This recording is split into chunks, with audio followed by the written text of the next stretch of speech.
dan praktis hari ini itu hanya ada 5 orang, Pak. Kabak Ops dan sudah koordinasi, dan itu semuanya berbaju batik, terdaftar dan ditemani oleh Bu Eli dan Bu Ade selaku istri saya, dan juga Bu Saini, Uning Saini di kampung saya. Saya sampaikan mewakili tim hukum, tadi diberitahukan bahwa sidang ditunda sampai dengan hari Kamis depan, tanggal 27 Februari 2025, dikarenakan Saudara Hotman Paris Hutapea sakit dan dibawa ke rumah sakit. Kita doakan Saudara Hotman sehat dan mudah-mudahan bisa bersidang. Pertanyaan tadi itu baru sampai pada pertanyaan Rahmat dan belum selesai. Akan dilanjutkan oleh Bu Ilariti, Saudara Herwanto, dan baru ke saya. Dan rupanya mungkin beliau kurang sehat atau kurang fit, mungkin terlalu banyak begadang. Jadi banyak pikiran. Memang tadi waktu ditanya dia sudah mulai pucat, Pak. Saya pikir ini gimana, karena saya lihat kertas jatuh di kiri, jatuh di kanan, gitu ya. Dan dia mau ambil yang sebelah pintu nggak ada yang diambil. Dia hilang fokus, sehingga ditanya pun kadang-kadang udah nggak nyambung. Jadi ya kita berharap Saudara Hotman bisa sehat. Mudah-mudahan seminggu ini kita akan lanjut, dan pemeriksaan ini akan dilanjutkan pada hari Kamis dengan agenda pemeriksaan tetap sebagai saksi korban. Karena aturannya begitu. Tidak bisa lanjut pemeriksaan kepada saksi fakta yang lain kalau tidak saksi korban itu, biasanya begitu ya. Nah, itu dari saya. Kemudian saya juga terima kasih buat Bapak Ketua Pengadilan Negeri Jakarta Utara, Ibu Ketua Majelis, Ibu Anggota Majelis, yang informasi di luaran beredar bahwa saya akan ditahan katanya. Informasinya begitu, Pak. Alhamdulillah hari ini, alhamdulillah semuanya berjalan dengan baik dan tidak ada penahanan. Saya kira itu dari saya. Silakan Bung Rihat sebagai koordinator. Baik, terima kasih. Perkenalkan saya Riyatul Barak Saima selaku kuasa hukum daripada Dr. Ran, untuk menyampaikan perkembangan sidang hari ini, bahwa hari ini telah dimulai tadi sidang pemeriksaan daripada saksi pelapor Dr. Hotman Paris Hutapea, dan di mana telah dituntaskan tadi bagian pertama oleh jaksa umum semua pertanyaan. Setelah tuntas daripada hukum, maka diserahkan ke kita sebagai kuasa hukum daripada terdakwa Dr. Ran, dan kita baru ada bertanya tadi itu saya sendiri, terus ada Prof. Dr. Alvis Siombing, ada Kandidat Dr. Boleh Cumanan, dan pas lagi di giliran Pak Rahmat tadi itu diskors. Memang setelah diskors dibuka lagi dari persidangan, kami dapat setelah dibuka dapat kabar bahwa Dr. Hotman Paris Hutapea agak terganggu kesehatannya, jadi tidak bisa untuk dilanjutkan persidangan, maka akan ditunda sidang selanjutnya untuk hari Kamis minggu depan. Ini memang sesuai dengan aturan undang-undang.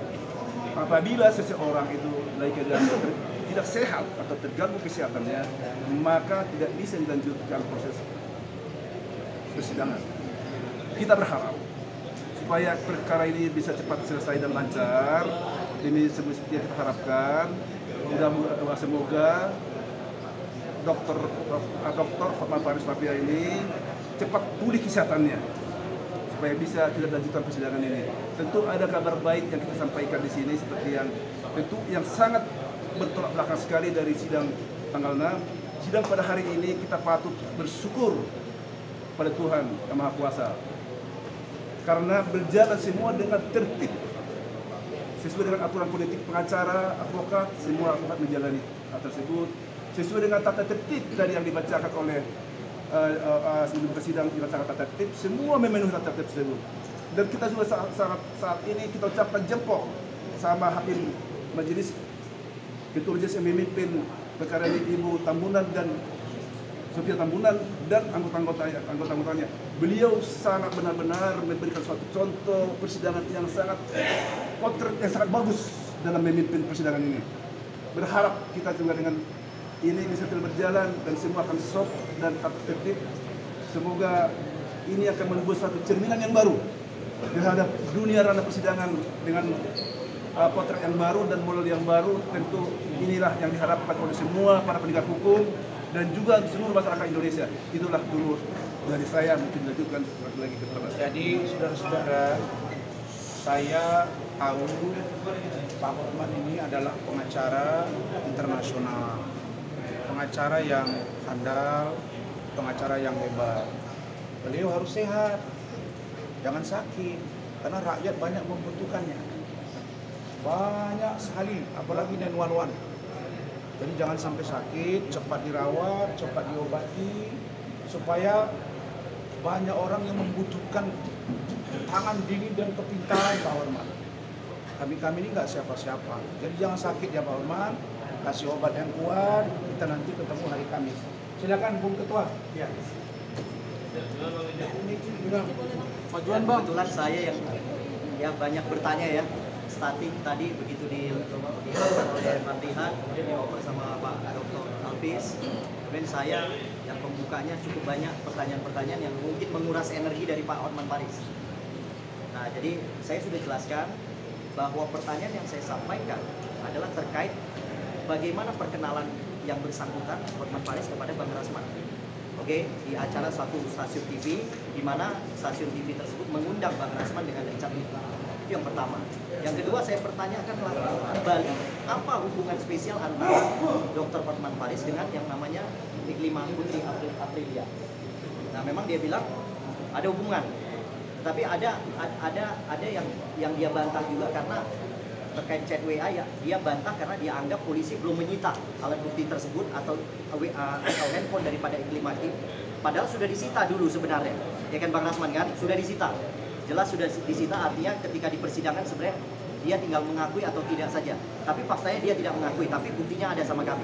Tetap kami akan lanjutkan pertanyaan kami di minggu depan. Jadi kami akan memperbanyak pertanyaan kami karena baru 4 orang dari seluruh tim yang hari ini hadir, baru 4 orang yang bertanya. Contohnya saya, yang terakhir Rahmat Riyadi. Jadi selanjutnya akan dilanjutkan nanti minggu depan oleh Ibu Ida, mungkin Pak Hermanto dan lain-lain tim yang lain. Jadi itu dari saya ya. Jadi pesan saya berdoa agar Pak Hotman Paris segera sembuh, biar minggu depan pemeriksaannya biar lebih panjang. Itu aja dari saya. Jadi sebetulnya kenapa agak sedikit tegang, karena Pak Hotman ini dia selalu menyudutkan Bu Ida, sebut-sebut Bu Ida. Jadi hakim beberapa kali menegur dia karena nggak sinkron gitu kan. Dia akan laporkan Bu Ida dan lain-lain. Maka hakim, saudara terdakwa jangan. Nah mungkin karena kencang, ketua majelis ngomong pertanyaan kami, nanti lembut-lembut aja kalau bertanya, supaya jangan sakit. Gitu, ya. Silakan Bu Ida. Terima kasih. Hari ini luar biasa, kami dikawal oleh pihak Polres dan pihak penegak hukum lainnya, sehingga persidangan hari ini cukup nyaman dan kondusif. Baik jaksa, hakim maupun kita merasa nyaman karena tidak ada intervensi. Dan kami merasa bangga, terima kasih kepada ketua hakim bahwa dia tidak lagi marah-marah dan tidak lagi kasar, sangat lembut, sangat baik. Nah, kami juga tidak merasa takut ketika ditanya. Nah, ada hal dari pertanyaan beberapa rekan saya yang diakui oleh beliau, terus itu membuat mudah-mudahan hakim berpendapat bahwa kalau kebenaran itu, kalau benar dia melakukan, berarti pidananya sesuai dengan SK 3 Menteri, bahwa jika dibuktikan atau benar adanya maka peristiwa itu ada, maka tidak ada pidana untuk itu. Nah, harapan kami hanya melengkapi pertanyaan-pertanyaan seperti tadi.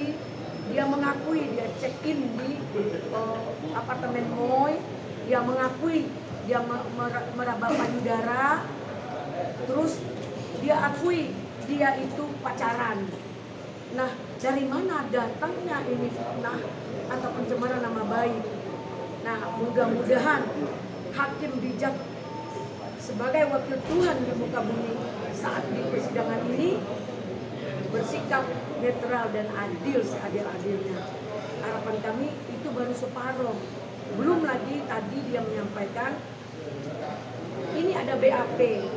BAP dia tentang bahwa Bang Rasman menyatakan peristiwa yang kami lakukan dengan waktu itu Bang Rasman sebagai pengacara, saya adalah pelapor dengan Binto FBI,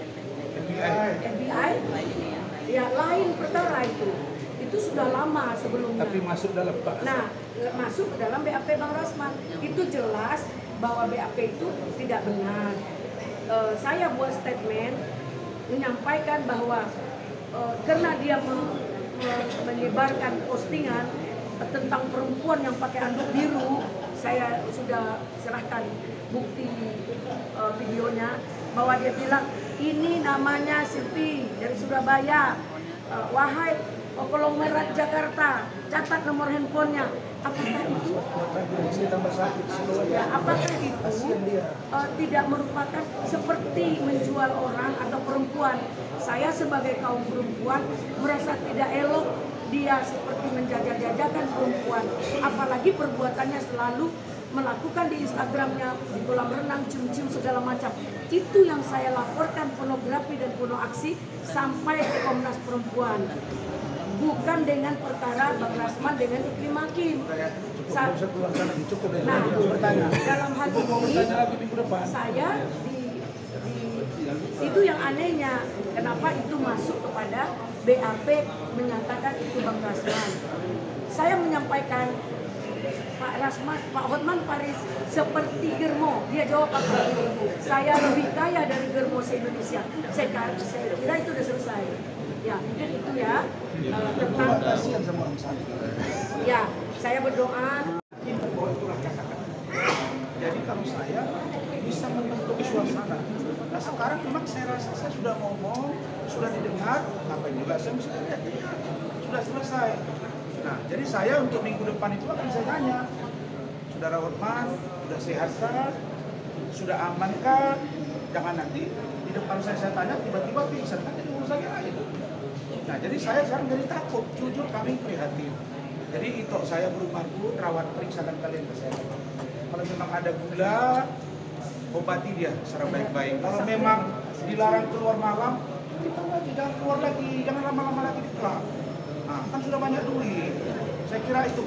Oke. Terkait katanya di sini Hamban katanya terkait karir atau karirnya bakal tamat ini seperti apa Pak?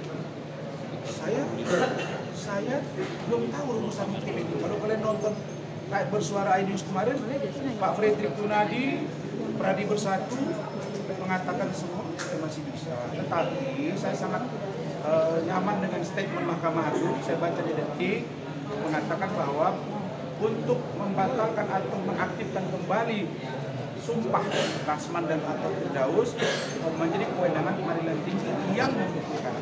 Perkara berapa lama itu kewenangan pengadilan tinggi. Biar itu di bawah kewenangan organisasi. Kami hanya menyampaikan tentang yang kami anggap ada kekeliruan yang harus dikoreksi dan diperbaiki. Itu saja. Bang Rahman, tapi kenapa menerima dengan hakim yang sama nih? Gini, kami kan tidak punya kewenangan. Kalian jangan lupa ya, ada dua pernikahan, cara orang menikah. Satu dia berpacaran duluan. Dalam ajaran Islam itu namanya ta'aruf. Dengarin. Ta'aruf. Inna khalaqnakum min dzakari wa unsa wa ja'alnakum shu'uban wa qabaila lita'aruf. Inna akramakum indallahi. Orang mau menikah itu ta'aruf, kenal mengenal dulu. Pacaran dulu, kayak Rahmat nih. Dia udah mau menikah, udah pinang dulu. Baru menikah. Kalau pacaran dulu, dia udah tahu ini kenal mengenal. Jadi perilaku laki-laki begini, dia nggak suka nih gini, dia suka gini nih. Kayak saya sama Bu Ade, kita pacaran ada berapa tahun. Sedangkan ada yang dia nikah karena dijodohkan. Nah, di situ kadang-kadang udah nikah, suka berantem, pelangkung lama-lama bisa saling mengenali. Kira-kira kami seperti itu, gitu loh. Tak kenal maka tak sayang. Saya searching, ternyata Ibu Sophia ini orang Sibolga. Saya SD di Sibolga. Beliau di S2 dari Universitas Muhammadiyah di Sumatera Utara. Ponakan kandung saya, rektornya Ibu Pak Agus tadi itu teman baik saya. Kami sekampung, cuma belum saling kenal. Dan beliau orang Batak, saya orang Batak. Suara kami keras, hati kami lembut salju. Gitu. Oke? Oke, Adinda. Nah, Rahmat aja yang jawab. Masalah ini kita yang jadi tersangka. Rahmat aja yang jawab. Jawab, Mas. Baik. Iya.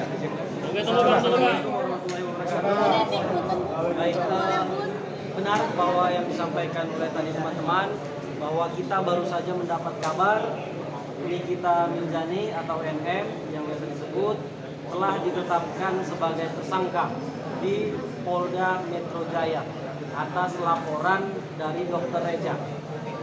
Ini kasusnya adalah tindak pidana pencucian uang dengan sumber pemerasan dan juga penggelapan. Informasi yang kami dapat diduga ada senilai uang 4 miliar rupiah yang mereka peras kepada korban Dr. Reja. Artinya ini saya dibilang senang nggak boleh karena orang lagi berduka kan gitu, tapi lega rasanya gitu. Karena memang kemarin saya sempat bertaruh, ya kan? Kalau teman-teman media mau meng-cross check lagi, saya sempat bertaruh. Fadil duluan masuk atau Nikita duluan masuk? Atau dua-duanya masuk? Ternyata dua-duanya masuk gitu. Artinya ya semoga ini menjadi pelajaran buat kita semua bahwa tidak ada manusia yang tidak luput dari kesalahan dan dosa. Seorang Nikita Mirzani pun yang selama ini kita kenal super power, yang tidak mungkin dia ditersangkakan, ternyata punya saham. Mohon maaf saya tidak bisa sampaikan itu. Tapi satu poin lagi juga bahwa Nikita Mirzani siap-siap ada satu laporan lagi yang sudah persiapan menuju gelar di Polres Jaksel. Itu laporan dari Pak Rahman, itu sangat telak sekali unsur perbuatannya. Ya mudah-mudahan kita memberikan semangat kepada penyidik Polres Jaksel. Lihat tuh kerja dari penyidik Polda Metro, mantap sekali, cepat, efisien, kan begitu. Itu aja. Bang, karena udah di-spill nih Bang. Bang, karena udah di Man, aku nih bapakmu. Ya, Pak. Kalau orang sudah jatuh, jangan kau ikut. Kau tarik dia, itulah penyelamat. Jadi untuk Tapi Bang, Saudara Hotman hari tidak ini ada yang kurang sehat. sebelum Iya tahu. Hotman sakit kita doakan. Ini kita Mirzani berduka, kita doakan supaya. Tapi ada Mahir. Kalau memang ada dugaan terkait dengan Oki, kejar juga Okinya, gitu loh. Nah, dan kalau ada dan kalau kami laporan saya itu mesti harus tersangka, nggak bisa tidak. Jadi itu proses hukum lanjut dan mudah-mudahan ini menjadi suasana baik. Saya kan pernah bilang kepada kalian, hanya dua di dunia ini yang saya anggap perlu saya lawan. Satu namanya Hotman, yang kedua Nikita. Satu sakit, satu lagi udah begini. Saya prihatin. Nah, kalau begitu, mari kita rangkul-rangkulan dari doa, dalam doa bukan rangkulan begini, supaya sehat masing-masing. Oke. Karena udah di-spill, Abang, karena udah di-spill laporannya terkait apa Bang? Teman-teman terakhir sebentar. Saya mau kasih satu syair nih untuk teman-teman semuanya. Tadi kan sudah diceritakan bahwa perdebatan saya dengan Hotman tadi sangat sengit. Syairnya ada lagi nih. Anak sekecil ini berkelahi dengan Hotman demi satu tujuan, membebaskan Pak Rasman. Oke, semuanya. Jangan kalian udah kecil Bang. Laporannya soal apa dan tadi Bang udah bahas nih. Laporan siapa? Laporan Penganiayaan. Tadi mengaku. Jadi, bentar. Pelan-pelan Bang laporannya. Laporan saya ke Nikita. Iya laporannya Bang. Penganiayaan dan panggilan kedua sudah dilayangkan. Jadi kemarin saya dikirimi SP2HP, saksi saya, dokter yang visum sudah, surat visumnya sudah keluar, Dia dipanggil sekali, dia tidak datang, dan sudah dilayangkan panggilan kedua. Tidak datang juga, panggil paksa. Masih naik sini. Tidak juga panggil paksa. Nah, tapi kan nggak susah-susah jemput dia. Saya yakin juga urusan ini nanti tersangka karena itu unsurnya telat. Penganiayaannya kapan mungkin bang? Hah? Penganiayaannya pas? Masa kamu nggak tahu sih? Ya,